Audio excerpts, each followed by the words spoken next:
What happens when Hollywood royalty meets late-night television and thinks the rules don't apply to them? In just 25 seconds, one comment would turn a routine interview into television history, exposing an entitled attitude that shocked millions of viewers and left a beloved host with no choice but to do something unprecedented in late-night TV. This is the story of the night Meghan Markle walked onto The Late Show expecting special treatment, only to discover that Stephen Colbert wasn't about to bow down to anyone.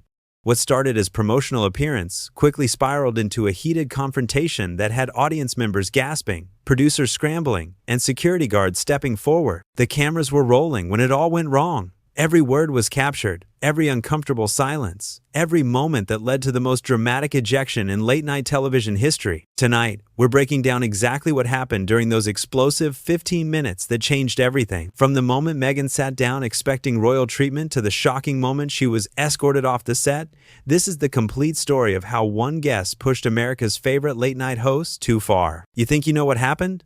Think again. Because the real story is even more dramatic than the headlines suggested. Let's go back to that night when The Late Show became must-see television for all the wrong reasons. Section 1 begins here. Stephen Colbert had seen it all during his years hosting The Late Show. Politicians dodging questions, actors promoting terrible movies, musicians having technical difficulties. But nothing had prepared him for what was about to unfold on this particular Tuesday evening. The guest coordinator had briefed him earlier that day. Meghan Markle would be appearing to discuss her latest project, a documentary series about women's empowerment. Standard stuff. Softball questions, friendly banter, maybe a funny story or two. The kind of interview that writes itself. But from the moment Meghan walked onto the set, something felt different. She swept in wearing an expensive cream-colored suit, her entourage trailing behind like she was arriving at a state dinner rather than a talk show taping. Her assistant immediately began barking orders at the production staff about lighting adjustments, camera angles, and the temperature in the studio. Stephen watched from his desk as chaos erupted around him. His producers looked frazzled, running back and forth trying to accommodate requests that seemed to multiply by the minute. The makeup artist was dismissed and replaced. The water on the desk wasn't the right brand. The chair needed to be adjusted 3 times. "Is everything all right?" Stephen asked his stage manager during the commercial break. "She's got a lot of requests," came the diplomatic reply. "We're handling it." The audience was getting restless. They'd been waiting nearly 20 minutes past the scheduled start time, while the production team scrambled to meet increasingly demanding specifications. Finally, Meghan took her seat across from Stephen's desk. The cameras rolled, the familiar Late Show theme music played, and Stephen launched into his opening. "Ladies and gentlemen, please welcome Meghan Markle." The audience applauded politely as Stephen stood to greet his guest. She remained seated, offering a small wave to the crowd before turning her attention back to him. "Thank you for having me, Stephen," she said, though her tone suggested she was doing him the favor. "It's great to have you here," Stephen replied, settling back into his chair. "I understand you've got a new documentary series coming out. Tell us about it." "Well, it's really a passion project of mine," Meghan began, launching into what sounded like a prepared speech. "It's about amplifying voices that haven't been heard, telling stories that matter, creating space for authentic conversations about what it means to be a woman in today's world." Stephen nodded along, but something in her delivery felt rehearsed, calculated. He decided to try a different approach. "That sounds wonderful. What drew you to documentary work? Was this something you always wanted to pursue?" Meghan's smile tightened slightly. "I think when you've lived the experiences I've lived, when you've faced the challenges I've faced, you develop a unique perspective on what stories need to be told." "Absolutely," Stephen said, "and I'm sure our audience would love to hear about some of those experiences. What would you say has been the biggest challenge in your journey?" The question seemed innocent enough, but Meghan's entire demeanor shifted. She straightened in her chair, her expression hardening. "I think that's a very loaded question, Stephen. Are you asking about my time as a working royal? Because if you are, I think we should be very careful about how we frame these conversations." Stephen blinked, taken aback by the sudden hostility in her voice. The audience sensed the tension shift, a collective intake of breath rippling through the studio. "I was just asking about your general journey," Stephen clarified gently. "Whatever you're comfortable sharing." "Comfortable?" Meghan repeated, her voice rising slightly. "I don't think comfort has ever been a luxury I've been afforded. Every question feels like a trap. Every interview becomes about picking apart every word I say." The camera operators exchanged glances. This wasn't going according to script. Stephen, ever the professional, tried to steer the conversation back on track. Well, let's focus on the positive then. Your documentary series sounds like it's going to inspire a lot of people. It will, Meghan said curtly. Because someone needs to tell these stories the right way. Someone who understands what it's like to be silenced, to be misrepresented, to have your truth twisted by people who don't know what they're talking about. The barb seemed directed at Stephen himself, and he felt his jaw tighten slightly. He'd been nothing but respectful, asking standard interview questions, yet somehow he was being painted as the villain. I think everyone can appreciate the importance of authentic storytelling, he said carefully. Can they? Meghan shot back. Because in my experience, authenticity is the last thing most people want. They want sound bites. They want drama. They want to reduce complex human experiences down to entertainment. Stephen felt the first flash of real irritation. He'd built his career on thoughtful interviews, on creating space for genuine conversations. To have his intentions questioned so publicly, in front of his own audience, was both insulting and professionally damaging. I think you might be underestimating both my audience and my approach to interviewing, he said, his voice remaining level but carrying a slight edge. Meghan leaned forward, her eyes narrowing. Am I? Because this feels very familiar to me, Stephen. The same patterns, the same attempts to corner me into saying something that can be taken out of context. The studio had gone completely silent. Even the camera operators seemed frozen, unsure whether to keep rolling or cut to commercial. Stephen took a deep breath, drawing on every ounce of his professional training. Meghan, I can assure you that's not what's happening here. I'm simply trying to learn about your work and share it with our viewers. Our viewers, she repeated mockingly. You mean the people who tune in to watch you tear down your guests? The people who want to see me fail? The accusation hung in the air like a toxic cloud. Stephen felt his face flush, but not with embarrassment, with anger. I think you have a fundamental misunderstanding of what this show is about, he said quietly. The tension in the studio was so thick it felt suffocating. Stephen's longtime audience had never seen him genuinely angry before, and they sat in stunned silence as their beloved host tried to maintain his composure in the face of increasingly hostile accusations. Meghan seemed oblivious to the discomfort she was creating. Or perhaps she simply didn't care. She sat back in her chair with an expression that suggested she was the victim in this scenario, despite being the one launching unprovoked attacks. Look, Stephen, she continued, her tone now condescending. I understand this is your show, your format, but I think we need to establish some ground rules here. I'm not going to be ambushed with gotcha questions designed to make me look bad. Stephen's eyebrows shot up. Gotcha questions? I asked you about your documentary and your journey. Those are literally the topics your publicist said you wanted to discuss. Context matters, Meghan snapped.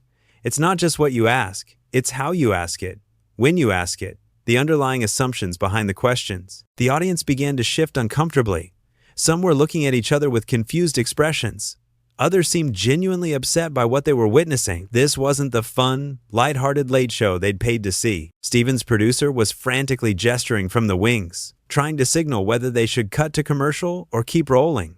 Stephen caught his eye and gave an almost imperceptible shake of his head. He wasn't going to let this guest hijack his show and then escape without consequences. Help me understand, Stephen said, his voice carefully controlled. What underlying assumptions am I making? That I owe you answers. Meghan replied immediately. That I should be grateful to be here. That your audience has some kind of right to judge my responses or my story. Actually, Stephen said, leaning forward slightly, the assumption I was making is that you came on my show because you wanted to promote your work and connect with people. Was I wrong about that? Meghan's face flushed red. Don't twist my words, Stephen. You know exactly what you're doing. No, Stephen said firmly. I really don't. Because from where I'm sitting, I invited a guest to discuss her projects, asked perfectly reasonable questions, and somehow became the bad guy in her personal narrative. The audience actually gasped at that. Stephen Colbert, the man who made his living being funny and gracious to everyone, had just delivered a verbal knockout punch with surgical precision. Meghan's mouth opened and closed like she couldn't quite believe what she'd heard. Excuse me? You heard me, Stephen said. I've been doing this job for years. I've interviewed presidents, celebrities, authors, activists. I treat everyone with respect and ask fair questions. But you walked in here tonight with an agenda that had nothing to do with your documentary and everything to do with relitigating whatever grievances you're carrying around. How dare you? Meghan whispered, her voice shaking with rage. How dare I what? Stephen shot back. How dare I expect a guest to actually participate in an interview instead of attacking me for doing my job? How dare I point out that you've spent the last 10 minutes being incredibly rude to me and my team for no apparent reason? The studio erupted. Half the audience was clapping, clearly supporting Stephen's defense of himself. The other half sat in shocked silence, witnessing something unprecedented in late-night television. Meghan stood up abruptly, her chair scraping loudly against the floor. "I don't have to sit here and be spoken to this way." "You're absolutely right," Stephen said, rising to his feet as well. "You don't. But you also don't get to come on my show and attack my integrity just because you're having a bad day." "A bad day?" Meghan's voice reached a pitch that made several audience members wince. "You think this is about having a bad day? You have no idea what I deal with on a daily basis. The constant scrutiny, the lies, the people like you who pretend to be supportive while secretly hoping I'll stumble so you can get your precious soundbite." Stephen stared at her for a long moment, and when he spoke, his voice was deadly quiet. "People like me? What exactly do you think I am, Meghan?" "You're media," she spat, as if the word itself was poisonous. "You're all the same, smiling to my face while sharpening your knives behind my back." The audience was completely silent now, watching this train wreck unfold in real time. Stephen's face had gone pale, but his eyes blazed with an anger that anyone who knew him had rarely seen. "I see," he said softly. "So in your mind, I'm not a person trying to do his job professionally. I'm not someone who invited you here to give you a platform to promote your work. I'm just media, some faceless enemy in your personal war against the world." Meghan opened her mouth to respond, but Stephen held up a hand. "Let me tell you what I think is happening here," he continued, his voice gaining strength. "I think you came on this show tonight expecting everyone to walk on eggshells around you. I think you expected me to ask you nothing but softball questions that would let you deliver prepared talking points. And when that didn't happen, when I treated you like any other guest and asked normal follow-up questions, you decided to make me the villain." "That's not," Meghan started, but Stephen wasn't finished. "I think you're so used to people either attacking you or bowing down to you that you don't know how to handle being treated like a regular person, having a regular conversation. And frankly, that's not my problem to solve." The words hit their target with devastating accuracy. Meghan's face went through a series of expressions, from rage to shock to something that might have been recognition before settling back on fury. "You don't know anything about me," she said through gritted teeth. "You're right," Stephen agreed. "I don't. Because instead of telling me about yourself or your work, you've spent this entire interview creating problems that didn't exist and attacking people who were trying to help you. So no, I don't know anything about you, but I'm learning." The silence that followed was deafening. Even the camera operators seemed afraid to move, as if any sound might shatter whatever was left of this disastrous interview. Meghan looked around the studio, seeming to notice for the first time the faces staring back at her. The audience members who had come to see a fun talk show and instead witnessed something much darker. The crew members who had tried their best to accommodate her demands, only to watch her attack their boss. The cameras that had captured every word of her meltdown. For the first time since walking onto the set, Meghan seemed to grasp the magnitude of what had just occurred. The realization flickered across her face like a shadow, but instead of backing down or attempting to salvage the situation, something darker took hold. "This is exactly what I'm talking about," she said, her voice now carrying a dangerous edge. "This is how it always goes. You push until I react, and then you act like I'm the problem." Stephen stood perfectly still, his hands clasped behind his back, watching her with the kind of calm that comes before a storm. "Nobody pushed you, Meghan. I asked you about your documentary." "Don't gaslight me," she snapped, pointing a finger at him. "I know what you people do. You create these hostile environments and then act shocked when someone stands up for themselves." The audience began to murmur among themselves, clearly uncomfortable with the escalating confrontation. Several people in the front row looked genuinely distressed by what they were witnessing. Stephen's voice remained level, but there was steel underneath it now. "The only hostile environment in this studio tonight came from you. My team bent over backwards to accommodate your demands. I asked you respectful questions about topics you said you wanted to discuss. The hostility started the moment you decided I was your enemy." "Because you are," Meghan shot back without hesitation. "You're part of the machine that destroys people like me. You sit behind your desk with your clever little jokes and your fake concern. But underneath it all, you're just another white man in a position of power who thinks he can control the narrative." The words fell like a bomb in the middle of the studio.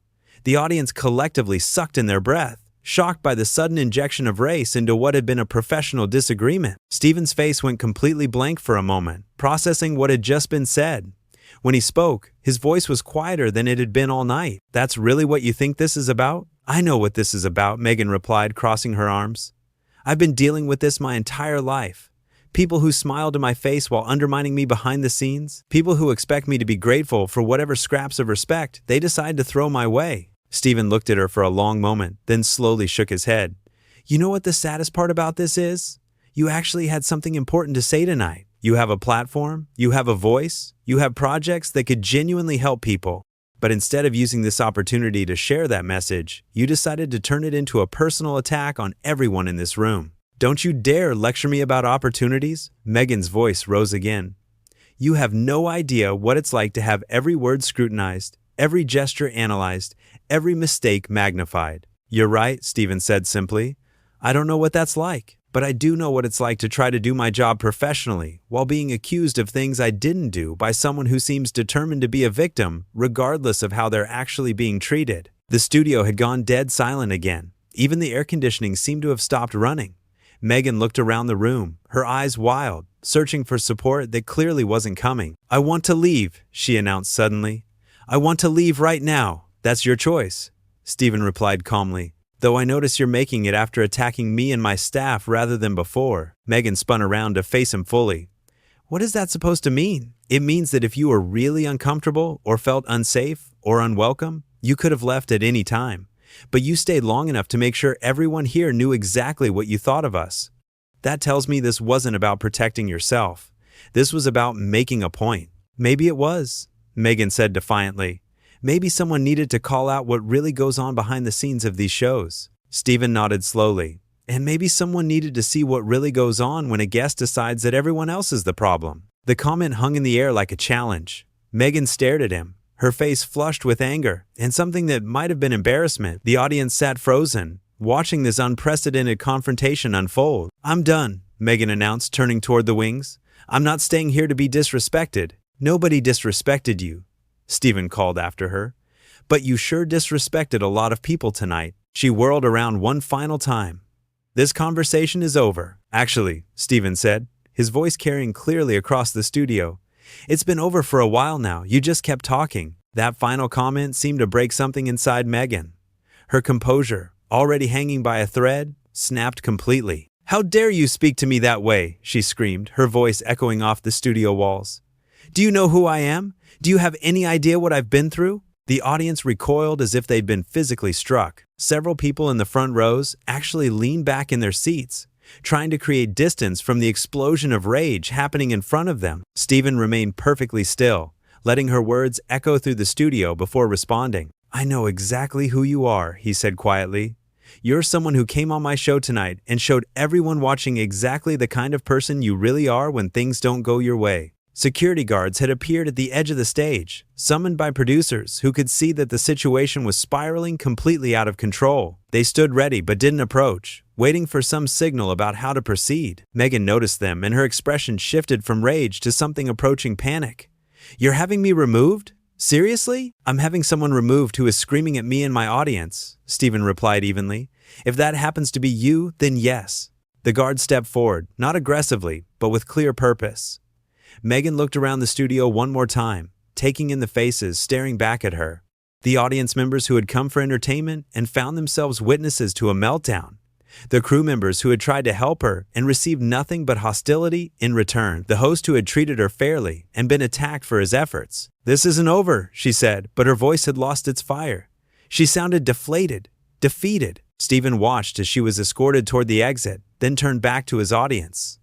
The studio was so quiet you could hear people breathing. "Well," he said finally, his trademark humor returning like sunrise after a long, dark night, "I guess we'll be right back after this commercial break. And when we return, I promise our next guest will actually want to be here." The audience erupted in applause, not just clapping, but cheering, showing their support for their host who had weathered the storm with dignity and tact. As the cameras cut away and the studio lights dimmed, Stephen Colbert had proven once again why he was one of the most respected voices in late-night television. The show would go on, as it always did.